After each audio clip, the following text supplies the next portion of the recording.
Tuloy-tuloy lang ang ating adventure dahil ang biyahe natin aabot sa Guimaras, ang binansagang mango capital of the Philippines.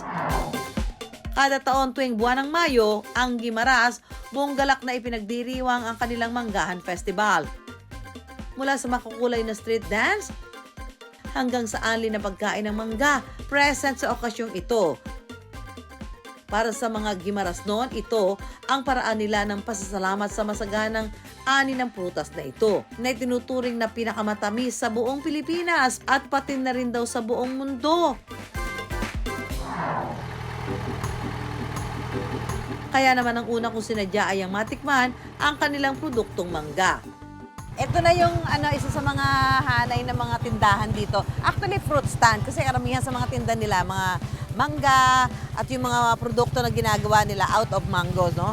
Siyempre, kailangan matikman natin ang mangga ng Guimaras. Isa sa mga tindahang nakahilera rito pagmamay-ari ni Bibet. At para maengganyo ang mga mamimili, may pa free taste. Tamis. Sarap. Tamis. Dapat pala ganito mo lang siya kakainin. Ba't ba hinihiwa pa? Bukod sa mismong bunga, samut-saring produkto na rin ang naisip ng mga Guimaras noon mula sa mangga. Mula sa mango biscocho, mango otap, mango serafina at marami pang iba.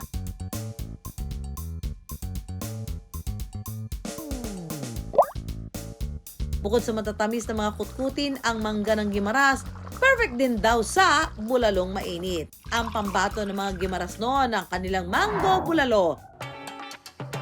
Ang restaurant na ito na bayan ng Jordan, mango bulalo raw ang putahing ibinibida. Maglalagay po tayo ng 1 litro ng tubig. Sa pagluluto nito, unang pakukulaan ng karne ng baka na mahigit 2 hanggang 3 oras.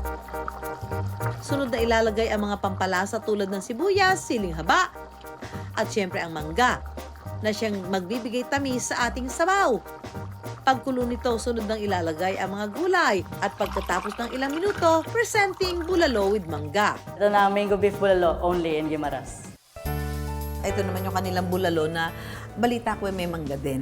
Titikman natin yan mga ka-wonder para malaman natin kung ano ba talaga itong panibagong pinagmamalaki nitong mga taga-Guimaras. Good. Nadagdagan yung nung lasa ng kanilang bulalo, nagkaroon ng kakaibang lasa. Although lasang-lasang bulalo pa rin naman siya.